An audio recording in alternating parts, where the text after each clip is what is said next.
built that way. You know what I'm saying? Yeah, this in a man's nature, really, because we just want to take care of our women.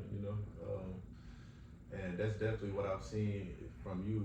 You've always taught me, take care of your mama. That's something you taught me as a little boy. Before, worrying about you, don't worry about me. Like, that's literally what you would say. Don't even worry about me. Just take care of your mama.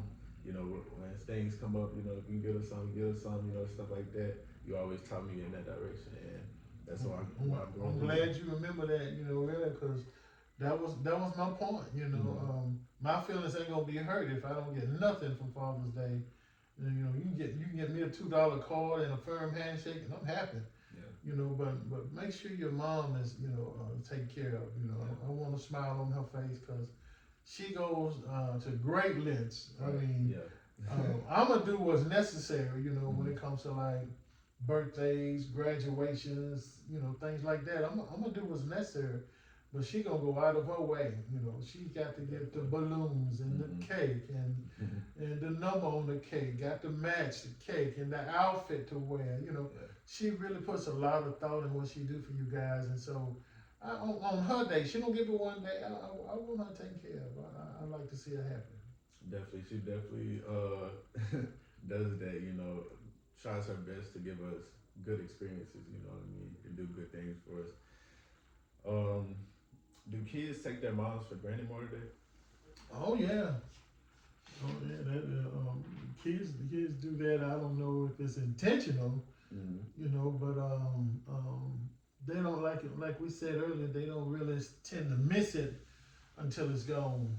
Right. That type of love and wisdom and guidance, that a mom's tried to share, especially with her children.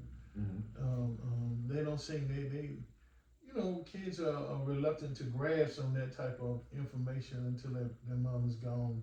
They think she's, being overprotective or, mom and all this kind.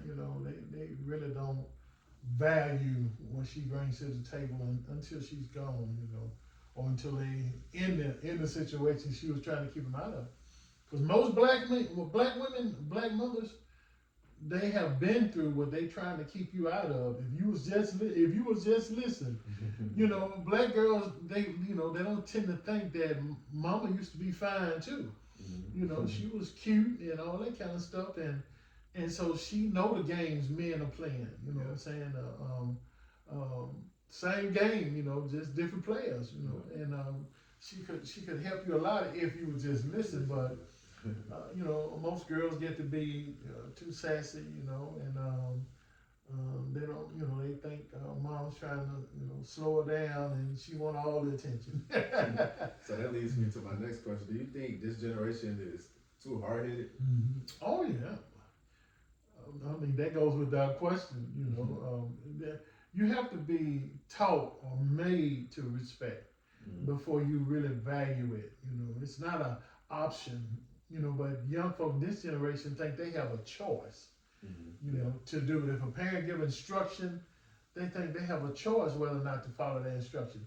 Like I heard one of my sons say when we was growing up, Mm-hmm. take out the mama told him to take out the trash, and they said wait till a commercial, and they kept on watching TV, and they said how come he can't do it, and how come I always call me, and when I heard what was going on, of course I came in here and I told him get this such and such up, take the trash out, Mm-hmm. but what I'm saying, he didn't think he had to. He was trying to negotiate his way out of it. Yeah. And that's what kids tend to do with their mom. Yeah. They don't take it as serious as they should. They'll try to wiggle their way out of stuff. Tend to kind of like take it for granted. But with dad though, when dad says something, 9 times out of 10 he mean it. Right. And so that's where they take it. Yeah, that's definitely how it was in my household. Man, one thing my mama would go always say is, "Go tell your daddy, go ask your daddy. he got you." You know what I'm saying? Cause, but I mean, that's what I know. That's what you established. You know what I'm saying? And that's the protocol Mm-hmm. of the household. Right, Respect definitely. your mama and do what your mama say. Mm-hmm. But the buck stops here. Yeah. The buck stops here. If The daddy say no, and then it's no. You Yeah. know, like that. You know, if mama say no, you know, she might leave a little cushion in there by saying, "Well, go ask your daddy." Mm-hmm. You know, but if daddy say no, it's no. You know, ain't nobody above him. You know, Right. and so that's how the household should be set up. Definitely. You know, but like I say, if the father's not in the house, then mom has to become dad. Mm-hmm. She has to become the hard one. You know, and so she's more feared than she is appreciated. You know, because she's taking on that male dominance role. Yeah. That's extra work for her, you know, putting more stress, you know, on her. So definitely. Um. All right. Let's talk about a time that your mom showed a real sacrifice.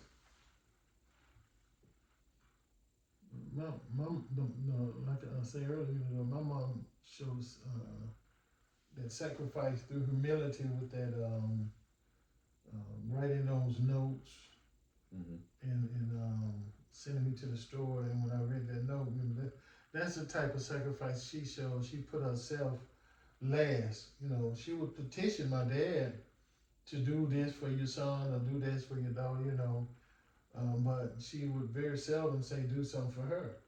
You know, but whatever needed to be done for one of the kids, she would go on and petition my father over and over again until he did it. Mm-hmm. You know, but she never really rallied on doing stuff for herself. You know, she took the back seat to that. And I mean, in relationship wise, I saw, you know, in my father younger days, he got better, but you know, in my father younger days, he lacked in some areas, and she was never really highly valued the way I think she deserved. You know, but as the years went on, of course, he got better. I'm just saying, initially, you know, as a mother and as a wife, she just kind of took the back seat and let people run over a little, you know. Mm-hmm. And I think that kind of made her bitter, and that kind of brought out the, you know, violent side of her and the drill sergeant side, you know. And so that's the way she began to handle us, you know, as if she was a drill sergeant. Makes sense. Yeah, I think one of the main sacrifices from my mom that I notice every day is just how she puts her time and the energy to make sure she get up and go to work and to you know, be the best employee she could possibly be to, you know, make money and provide good experiences for her children. You know what I'm saying? It's a lot of things that I feel like I wouldn't have experienced if you know, if it wasn't for my mom, like just especially like when it goes to like traveling and seeing different states and stuff like that. Cause from my perspective, I think you don't like to travel that much. You know what I mean? The most you go to, you know, is back home, Louisiana, a few times, you know, and that's cool. But I like to travel, and Mama definitely provides that experience, and she makes that sacrifice, you know, of her time and energy to make sure she get what she needs to be done, handle business, so she can provide those experiences for us. With your help, I'm sure, of course, but you know, she, you know, is the ones that's setting up those flights, booking them, and you know, what I'm saying, putting everything together for the most part to make those experiences happen. And I've had a lot of cool experiences. You know, different states. I've been to Florida, New York, so many different places. You know, on a cruise. That's one of my best favorite memories is being on that cruise. I definitely got to book another one soon. Yeah, thank God for your mom. Yeah, you know, she's just amazing. You know, she really is, and I appreciate her for that. Well, you Providing know, those experiences. there's one major sacrifice my mom did. Um, when we got, I would say about middle school age, Mm-hmm. my mom used to work at the bank in the morning, help clean the bank to help my father, you know, financially.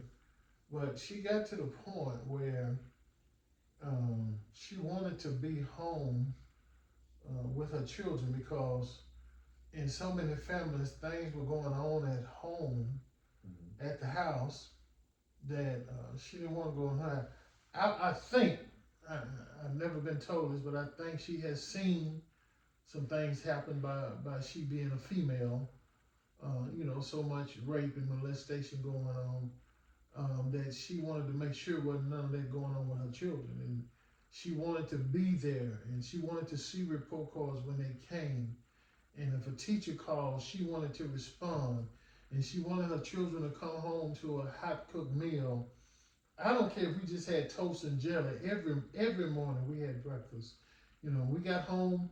It may have been a piece of 2 pieces of bread and some weenies, whatever. You know, we had food on the table whenever we got home. You know, she really wanted us to have a structured environment, and she wanted to be a part of that. You know, so she chose not when this is my opinion now. Mm-hmm. She chose to um, um, let welfare contribute in the areas it was contributing in so that she could be home with us. She felt like she could have a career job because my mom wasn't no dummy. She's a very smart woman. So she could have had one of those corporate jobs and all that, but she saw it took away from the home. You know, those children were running wild. They was doing what they want to do. They was coming up pregnant at 15 and all that kind of stuff, you know. And so she chose the lesser role to stay home and raise a family. Now, I really appreciated that, you know, not at the time, but later on, I really appreciated that, you know, because she wanted to make sure her household didn't get out of control. Well, that even I love answers that. that even answered the first question. You know, when I asked, what's one thing your mom did for you that you didn't appreciate till you got older? You know, that answered that question as well too. So that's a 2-in-1. But the next thing I want to ask is, what's the lesson that your mom taught you that really stuck with you? Um, uh, she taught me so much about friendship. She would say things I would hear, but I didn't listen to. Like everybody ain't your friend. You know, if your friends jumped off the Golden State Bridge, you gonna jump too. And you know, you don't need to be a fool. You know, quit being a fool behind these people. You act like you gonna die if you don't go to that party. You know, she really taught me those things because I learned. I would say 7 out of the 10 people that I thought were my friends weren't. You know, I only had 2 or 3 real friends. You know, and she taught me that. You know, and focus more on family and yourself because those people are not really your friends. You know, so in that area, over and over again, you know, she would constantly ingrain in me. You know, you can't do everything they do. You know, you can't listen to everything they say. They're gonna say what they want to say, you know, to get what they want to get out of you. You know, all that kind of stuff. You know, it really meant a lot later on when the first time I found out that one of my friends really wasn't my friend. And I said, you know what? She's a lot smarter than I thought she was. You know, and I started listening to her a little more. I didn't tell her, but I started listening to her a little bit more. Yeah, that makes sense. One thing that really stuck with me that my mom taught me, my mom doesn't really use her words that much. In my opinion, the best way she expresses herself is through her actions, and that's where she's taught me most. Is just me watching her and just watching how she take care of business. She taught me how to take care of business, how to really handle, things that's necessary. The most important thing I would say she really taught me is how to prioritize.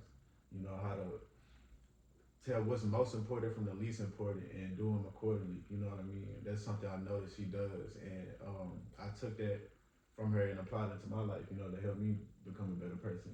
And that's just one of the things I see her. That she's taught me. Just how to prioritize and all the way down to just cleaning. All of those type of things. Like that's how a lot of things I do around the household that I've learned, washing clothes, just all those different things that most people would expect a female to do. I learned from her, and it was through her actions. Those are the type of things that she taught me.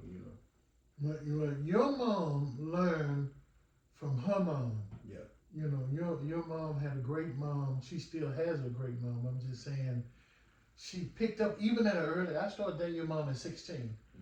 And even at that age, she picked up on a lot of things. She was very mature for her age, and she implemented the things that her mom taught her, and so she was very wise in that area. That's why I say I wanted to keep her, because she was ahead, of the other females. The priority wise wasn't parties and having fun and all that. You know, she took care of business at the house. She helped with her brothers and sisters. She was the first one up in the morning, putting the medicine and pills and making their coffee for them before school, ironing clothes, making sure they had clothes ironed. You know, and she just was a step ahead of the rest. You know, and so that's where she got it from. You know, your mom was raised by one of the best moms. You know, so. She just, I hope it goes on with your sister. Yeah, definitely.